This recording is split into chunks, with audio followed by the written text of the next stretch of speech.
Hello there, Sir from 17 once again. This is my Mass Effect Andromeda Insanity Difficulty video walkthrough.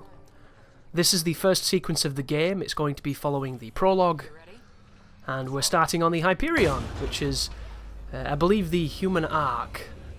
So, this is going to be a difficult campaign for the most, but hopefully, with some tips that I'm going to share, and with some elucidations, you're going to get through it just fine. And there is a choice here, guys, because the majority of the people who are watching this who aren't anything affiliated with the channel are doing so because they need help beating it, and chances are that's because you're going for the trophy or the achievement for beating it on Insanity. The choice is, of course, to do this on Insanity or to beat the maps on Gold in the multiplayer. Apparently the multiplayer on this game is considerably more difficult than the one on Mass Effect 3, so that might mean that a few people actually play this game on Insanity and push past those points that they would normally quit on, and thus a video like this makes sense and can hopefully help a lot of people. And I'm doing my little dad jog at a wedding as I wait for the door to open. So if you are choosing to boldly take on the hardest difficulty, there are a few things that you need to know. And the first one is, this is probably the easiest Mass Effect. And I know that that probably doesn't sound like a good thing, doesn't it? Because everybody's like, oh, it's so crap compared to the other trilogy. It's not a Mass Effect. It's so buggy. The social justice warriors have won, and this is the game design that they wrought. And all these other silly, fantastical things on the internet. Well, we're going to get into that, don't you worry. But when I say that this is probably the easiest campaign, it took me the least amount of time to beat. Doesn't necessarily mean that it's easy, because I would say that this campaign, compared to a lot that I've played in the last few years, is considerably more difficult than them. And there's one thing that you will pretty much know if you're a Mass Effect player who always pushed on Insanity back when it was the Krogan rushing and the Geth Colossi rushing days of immunity spam heaven that was the first game.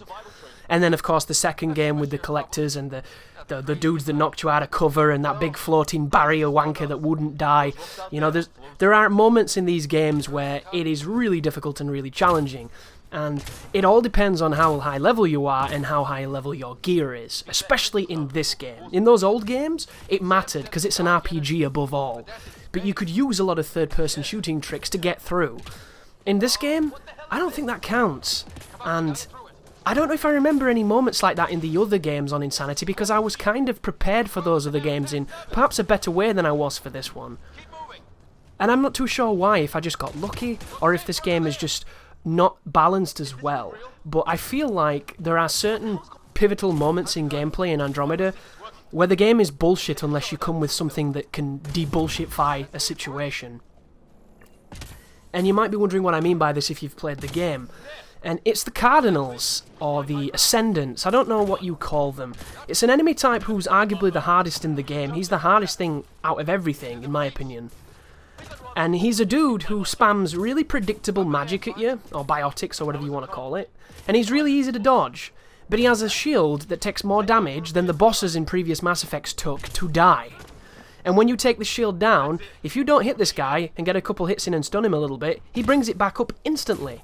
And then it takes the same amount of damage. So imagine, insert your least favourite Mass Effect boss, you have to do the equivalent of that creature's HP on Insanity every time he gets that shield back up, so that you can do 1 or 2 hits that do no damage, and then he gets the shield back up again. And I've counted, I took his shield down 7 times in a failed run. 7 times! I used every single ammo crate in the room, all my team was dead. Like, it doesn't get more ridiculous than that. And it stems from the fact that I just don't think they're balanced correctly. But does that mean they can't be conquered? Well, no, and I've got a couple of decent strategies for them. But that enemy is kind of a level check, in my opinion, and it's one of the things that I think is going to really hurt this game's difficulty appreciation from me. Because I like a difficulty where, regardless of level and regardless of gear, you can still win. And I like to think that I can beat that Cardinal, but I couldn't. And then when I did, I got lucky. And that's one of the things that I hate the most. I like a strategy that relies on me. I don't want to get lucky with bullshit, and then when you do, you don't feel like you earned it. So, I swore to come to this sequence without leveling and see if I was a better player at that point to take him on. And it turns out, I was a better player, obviously, because I played the game for like 30 hours at that point, but I still couldn't do anything more than I was doing the first time I was there. And that led me to discovering a fast kill. There is a quick kill on the Cardinal boss fight when you're helping the Angarans get the Moshai, but I don't know how to replicate it. I sprinted at him from the very beginning, got into cover on that landing pad, shot all the enemies that were with him, and then it booted a cutscene, and he killed himself by maybe teleporting under the map or something, and it was over, and I thought it was a gimmick fight. So when I came to recording the guide, I'm like, oh, this is going to be simple because it's just a gimmick fight, and then I learned it ain't a gimmick fight at all. This is a proper fight, and it's pretty damn ridiculous. So that sequence alone stands out to me as being the real moment of can you do this difficulty, and if you can pass that, everything else will be gravy, because every time you fight an Ascendant or a Cardinal, whatever he's called, afterwards, they're not a problem because you've got better gear. You do more damage, your team does more damage, you're more versatile, so it should, if you're playing correctly, get easier each time you encounter them, and hopefully that's something that will ring true. But that is kind of the immediate gut punch that I need to let everybody know. This is a game that will value level and equipment level over skill. And I don't know if I agree with that, but that's what you are facing in this game. And it's something that you need to be aware of. But Mass Effect Andromeda, some tools to victory, some tips that I would recommend, some things that I can give you that I wish I'd had when I first started. So, firstly, if you hold A when you're jumping, you mantle, which is, you know, pretty self-explanatory as I take a big hit from an invisible hound behind me there. And we get to use the Avenger, which for some reason was wasn't it like the N7 rifle of choice for the military? Yeah, it's the worst gun ever. It looks horrible. It really does. It looks like a pack of bananas in his hands. None of the aliens hold it correctly, and the hands all go through the geometry.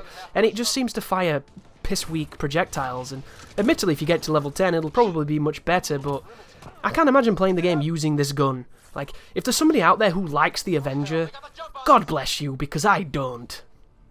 I really, really don't. But when you hold A, you mantle in this game, and it's something that you probably won't even think two words about, but there's something that I want you to do just for safety's leisure, basically. Whenever you air boost anywhere, hold A before you do the boost. So, if you can hold the controller as you would, hold A to do the jump, and instead of moving your finger, just kind of hold the button continue and bend your thumb that way to do the boost. And what will happen is, if you boost towards a platform, instead of hitting it and falling and getting into that, that ambiguous dance of can I get in cover before the game kills me, you'll mantle. And if you get into this habit of always holding A when you do any kind of air boost or any kind of boost in general, you will mantle things you didn't know you could mantle, and instead of falling into big groups of enemies and getting immediately murdered, because that's what Insanity does, you'll get out of there and climb things. And it doesn't sound like much, and it sounds kind of obvious, but trust me guys, if you're ever having troubles mantling, climbing, just hold A at all times when you're jumping and when you're boosting and things, and it just makes the game flow a lot better for me personally, and I got out of so many situations that could have killed me. The second thing is the cover system. So you'll notice I'm not really using cover here, I'm using the geometry and I'm exploiting spacing and movement so that I can get a shot on him and he can't get a shot on me. That is standard third-person shooters. You've done it for a long time if you've played them frequently. If you're new to them, this is something that's going to become your Bible. It's going to be something you study and you can recite immediately because it keeps you alive. It's Survival 101. I do not know why BioWare decided to give this game autonomous cover, this automatic cover system, but it is the worst part of the game in my opinion. Because it does two things. Not only does it tease you in the middle of a firefight by not going in cover and making you take shots you shouldn't be taking, but it also makes it sticky when you're trying to escape. And the amount of times that your guy will squat down randomly when you're trying to get around boxes and things, like he's taking a little turd, is way too high, because it leads to all kinds of really bad deaths. And that's the thing with Insanity. You need to be able to trust your cover on this system, because you die so fast. Like, I put on a mod on my armor. It's a gold mod, a rare mod, I think. 100% extra shields or something. 50% extra shields, but 50% less life. Or maybe even 100%. And I popped it on, and I couldn't even tell the difference. The enemies did that much damage. Like, I didn't seem to take any more damage at all. The only difference was I died faster because I had less life. So when it got to my HP, I was just dead. I was ragdolled across the map. You die so incredibly fast. And it happens before sometimes you can even react. An enemy that's fantastic at it is the Anointed. The Anointed is kind of the heavy enemy, but he doesn't follow heavy rules. He's this big, bulging, lumbering character who has a shield on him, which makes him immediately more dangerous because you can't do anything to shielded guys until the shield goes down. And he has this Gatling gun that fires incredibly high damaging, high rate of fire projectiles. And you think, this is a big fella, right? These big fellas are going to sit back at the map and go boom, or walk forward like twats, and it'll take them 20 minutes to get to you, and they'll be dead by the time they're there. Well, they don't. They run at you. Just like Mass Effect 1. It's those giant geths all over again that come storming at you, you shit your pants and die. It's that moment relived in this game. And it's horrible, but once you know it happens, you know what to do. But the problem with that character, of course, is he's got a shield, he's got a lot of life, he strips you in seconds. I'm talking, if you're not in cover, before I can finish saying this sentence, you are dead. Like, we're talking, right now, if that was him, I would have to dash to get away, because if I don't, I'm dead. That's the distinction. And the Assembly, I think they're called, the Assemblers, those ones, they're pretty dangerous too when they start shooting you, but they're nowhere near as dangerous as the Anointed. But stuff happens quickly on this game, and it escalates quickly. So your shield is going to be your best friend. Your shield, of course, has a regen time, and it will come back. And then it leads us to the HP that this game uses, because no longer is it governed by the Medigel, or I think on Mass Effect 2, couldn't you just regenerate to full? I don't think there was any kind of arbitrary Medigel requirement, you just kind of regenerated. It's been a while though, guys, and I don't remember Mass Effect 2 at all. But on this game, when you take damage, the red bar gradually goes down and gradually starts to grey your screen, and you do regen up to about a fourth of your HP bar, but that's as far as it will regenerate. You have to go to the consumable heal healths to give you your life back. And there's only, I think, 3 charges of each box, so you have to be careful of overindulging. That being said, I don't think you'll have too many problems when it comes to management of HP, because in my experience, if you get to the point where you need those boxes, if you're not managing your shield well anyway, you're going to die, and you're going to restart, and it's probably going to heal you. Another area to take note of is, of course, when you fall off. If you fall off the map, which will happen a lot thanks to various reasons, it will take a little bit of your life, which is not that much of a deal, but it's still something to know. So the next thing is the auto-aim. I spent 2 entire playthroughs of this game wondering why my aim was not great, and a lot of that is the fact that my aim's not great. You know what it's like, guys. Every game has a different feeling of sensitivity. I always put mine on the highest, and it can take a while to adjust to, but I can tell the difference between my aim not being where it needs to be and my aim being affected by something that isn't me.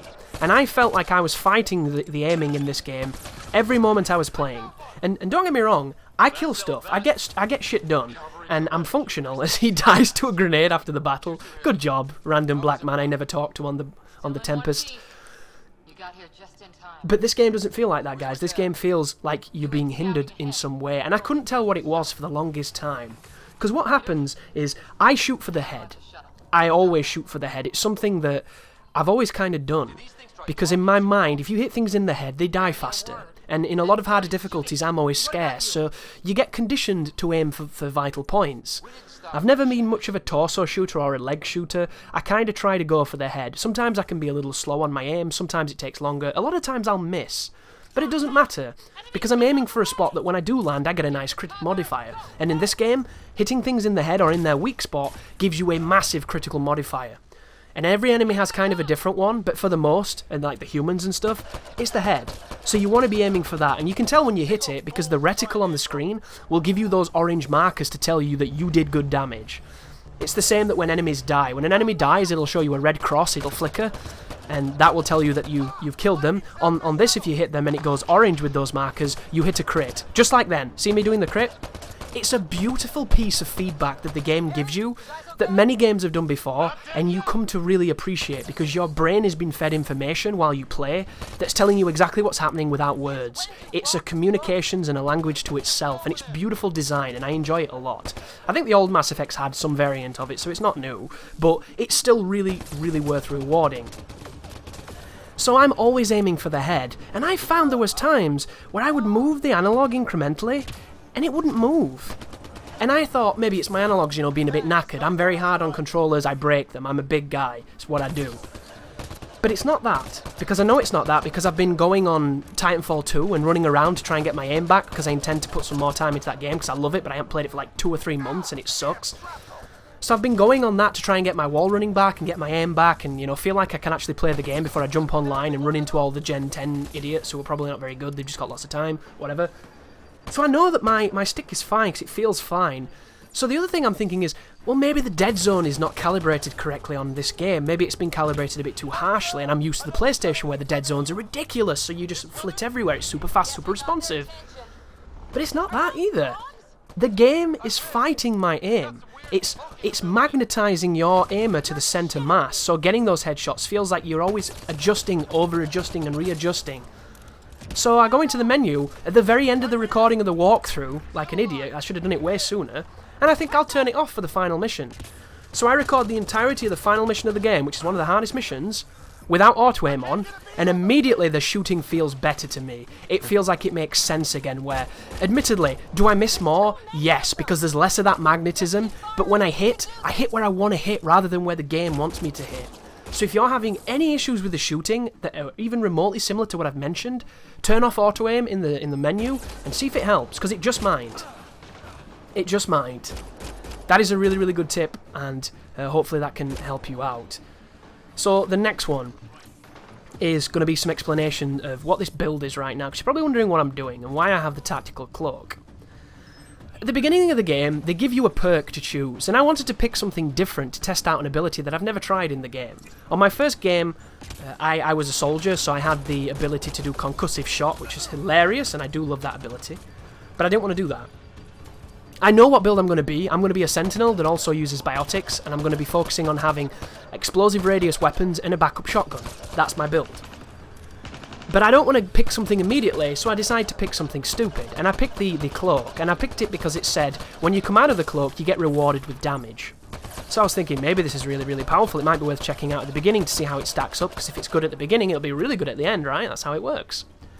So I picked a cloak, and admittedly, it's kind of cool, and I imagine you can do a lot of tricks with it, and it probably upgrades quite well, but I did not like it whatsoever. So do not watch this cloak and think, oh damn, I need to use the cloak, unless you really want to, because I never use it after this video. I dropped it like a bad habit. But the build I'm going to use, as I've mentioned, is a Sentinel, which is point split between biotic and tech, and he gets a bunch of bonuses to his tech damage and to his combos and things, and he also gets a passive bonus to damage reduction. And you might think, well Chris, you don't usually go for stuff that gives you damage reduction, isn't that against your creed? And normally it is. I don't like to have any higher life or any higher defense than pretty much the base amount, because I like the game to be as brutal as I can make it, so that when I suffer and I have a bad time, I find the best strategies so that you don't have to. And then you can go in with armor and stuff and have a much more comfortable time, and then the walkthrough works. But on this is an exception. I love how the armor looks. In the other Mass Effect games, Mass Effect 2 and 3, I don't know if it was in the first one, he touches his Omni tool and it puts up that holographic, like projectiled core of armor plates that hover just above the surface of your armor, and I love it. I don't know what it is. I couldn't honestly tell you, but there is something cosmetic about it that just makes me smile, and I think it looks badass. I adore it for whatever reason. So I'm wearing it for swag, and that's it. But it gives me a really good advantage of being able to take a few extra hits, which is awesome. But I'm only doing it, folks, because I like how it looks. And that is a horrible reason to do anything in a walkthrough, so I don't recommend you follow it for the same purpose if you don't want to, but that's why I'm doing it. And because I'm going to be using Overload a lot to get rid of shields, I'm going to use Pull to get rid of shields, and in my first run I used Incinerate to get rid of armor too.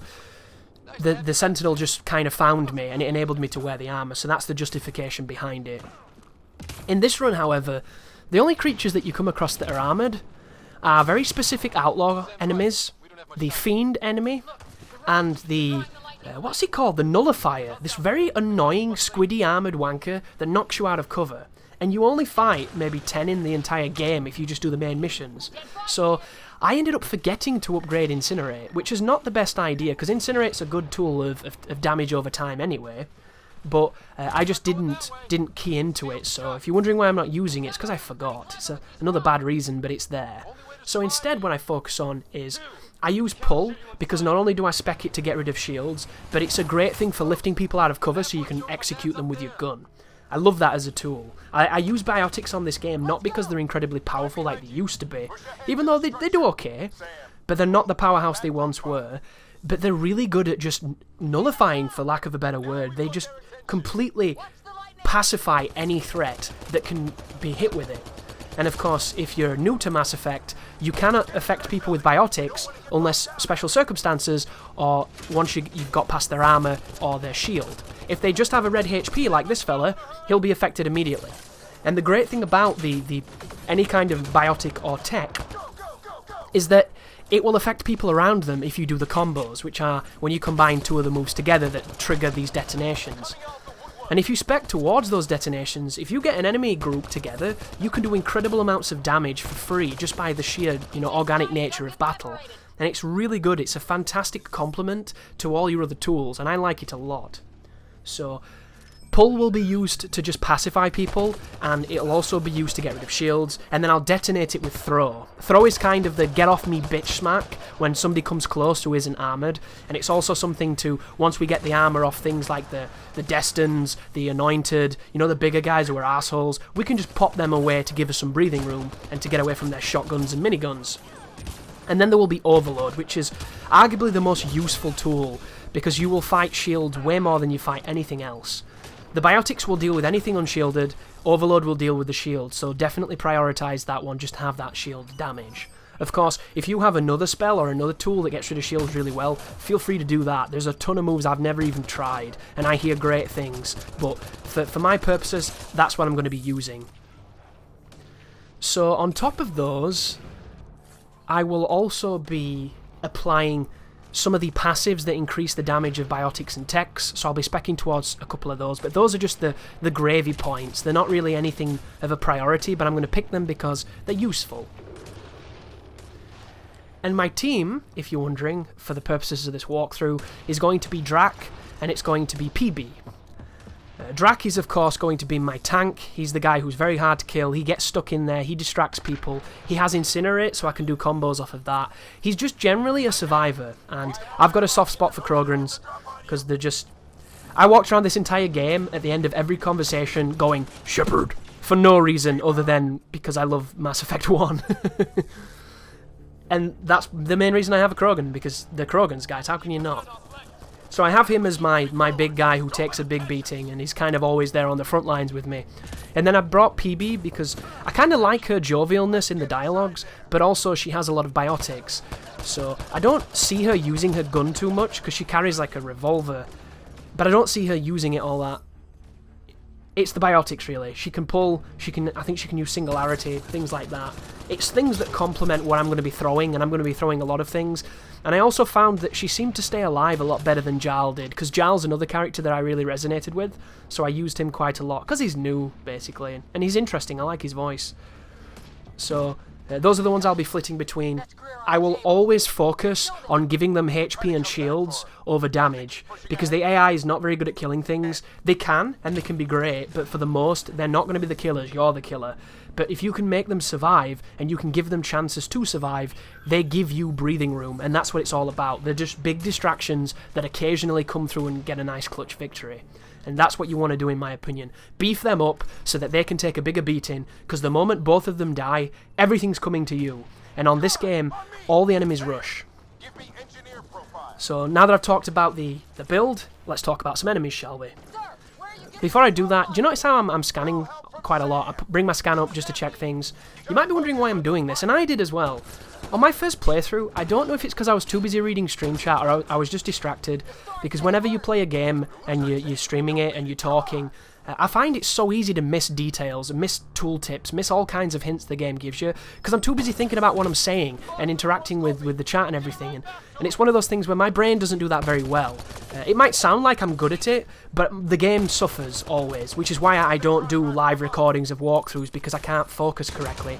I'm the type of person that, when I'm at my best, I'm not talking, because I can't do it. I can do it, but I can't do it, if you know what I mean. So I never saw a point where the tooltip said, when you scan things, it puts towards research that helps you upgrade and make weapons. But at the beginning of this walkthrough, it came on the screen. And if I'd have read that, I would have known immediately what researching meant, and I would have been way more eager to do it. But at the first, I just thought this is clunky and stupid, and it's kind of hit and miss. The detection's not good. I don't like this. So I didn't do it enough, and then I realised what it did, and I started doing it all the time. But if you're new to the game, and you perhaps missed that tooltip as well, researching is incredibly important for the crafting and for creating things. And you can ignore the crafting if you want to, but I recommend you don't. It's really powerful when you know what you're doing. So scan everything you can. It all adds up, it's all useful, it all helps. Enemies. In Andromeda you're going to fight two different sets of enemies, and a third very rarely. The third one is the standard, like, vagabond guys. No, there's 4 types, sorry, my bad. So, standard vagabond mercenary dudes, Turians, Solarians, humans, those kind of guys. Random Krogans sometimes. That's what you'll fight quite a lot of. Off-planet, on-planet, that kind of stuff. Then you fight the Angaran, like, militia, the people who were doing the coup d'etat, some rebellion, who were called the Mokar, I think they're called. They're quite rare unless you're on a specific planet where they're rife, and I didn't mess around with that one just yet. So they turn up occasionally, and you fight a couple of them. But for the most, you will fight remnants, which are the remaining machines of these ancient builders who crafted a lot of the technology in this universe, this galaxy, whatever. And then you will fight the Ket. The Ket are the new threat. They're the Collectors, they're the Reapers, you know, they're the Geth, the whatever you want them to be. And here's one of their shitty dogs who can't hit me with his mouth jizz because I'm in cover. Bitch. The remnants are just kind of annoying. I didn't like fighting them at all. Every enemy they've got is an enemy that's a dickhead, basically. It's something that does something douchey and annoying, and the observers, my god, the observers, they are rape factories on wings. They will melt you. You need to always prioritise observers. They're ridiculous, and we'll speak about them when we're fighting them. And then you have the Ket. So the Ket are the bread and butter. They come with the standard guys, who are called, I think they're called Chosens, which is one I'm shooting right now. Those guys are kind of stupid. They'll rush you, because everything rushes you, and they're all susceptible to biotics and things, so use them to float them away and get rid of them. All they exist to do is catch you with your pants down. They flank you, they get you when you're out of cover, they get above you, they get in bad spots. That's what they're designed to do. They are designed to flush you out of cover to get you in a bad spot. And they do a really good job of it. There are times when they're retards, there are times when they're geniuses. Be very careful of them. Then above them, you have, like, the dog things. The dog things are stupid and easy, but they're invisible. And if they wedge you into cover, you can't move. You can't back up, you can't get past them. If one of your teammates is near you, you're fucked. You have to jump. And if you don't know to jump, you're just dead. So you need to be very, very careful with any kind of interaction with that species, because they're assholes. But if you see them coming, they're very simple to kill. Then above them you have the Destined. The Destined are kind of interesting, but once again, they have the same flaw as almost every enemy in this game. They love to rush you. And if you are in a position of power with good moves, you can kill anything that rushes you. They're relying on their numbers. And the Destined are kind of cowardly, but also kind of cunning. What they do is they have a shotgun generally, and they'll move towards you. They're really good with the grenades. They will chuck grenades bang on top of you, and you have to move. You can't sit and stand them. But he'll come quite close. He's got a shield, which makes him a threat. And then once his shield is gone, he's not too bad. But once you start hurting him or you do too much damage, he throws this grenade, this kind of like ink. And I didn't know what was happening at first. I thought he was using a cloaking device and then using like a smoke pellet. But he's not. Anything inside of that smoke, that blue kind of fog or whatever it is invisible. It's a masking agent of some sort. So the standard enemies can go inside of it at times and they become invisible too, which I think is a really nice mechanic and something really interesting, but I've never seen the enemies use it intelligently enough for it to be threatening. It's just those bloody douchey Destiny squids shitting a little panic pellet and that's it. And after a while, you figure out an easy way of dealing with them, and if there's 2 or 3 of them, they can be a bit of a pain, but for the most, the Destins are only tricky because of the shield. Once the shield's gone, float them, send them into orbit, do whatever you can. Good night, Irene. Then you have the Anointeds. The Anointeds are the worst enemy in the game outside of the Cardinal creature. They always come in 2s for some reason. They come in packs of 2s, regardless of where you are. You could be on the other side of the fight, completely a battlefield away from them. They're coming for you. They will come for you every time. they've got this gift, and they will rush you. They'll come round corners, they'll jump up balconies, they will do whatever they can to get to you. And once you understand this, you can use that aggression to put them down and isolate them and kill them. But until you realise that you're about to get a giant, big, cuddly dude up your bumhole, it can get you into some bad situations. But focus fire on them, hit them to get rid of the shield, float them, then kill them. Isolate them that way, finish them that way. Pretty simple stuff. And then lastly, as the video ends, one of the more important things to know in the game is if you press up on the D-pad while you're aiming at an enemy, it will mark it for your team to shoot at it. And the tooltip says, if you mark enemies when your team attacks, they do increased damage. So this is something that you want to use quite a lot, but use it sparingly too. Because when you mark them, they get aggressive, your team, and your team rushes up. And if you find them dying and going down a lot, it's probably because you've pushed them forward to attack an enemy. Sometimes it's better to just let them be until you have somebody you need to get rid of. Get rid of him, and then pick up the pieces and move on. But this is the beginning of my Insanity run, guys. Thank you very much for watching. I hope the videos help, because this is a tricky game, and there are lots and lots of trials to come. You take care now.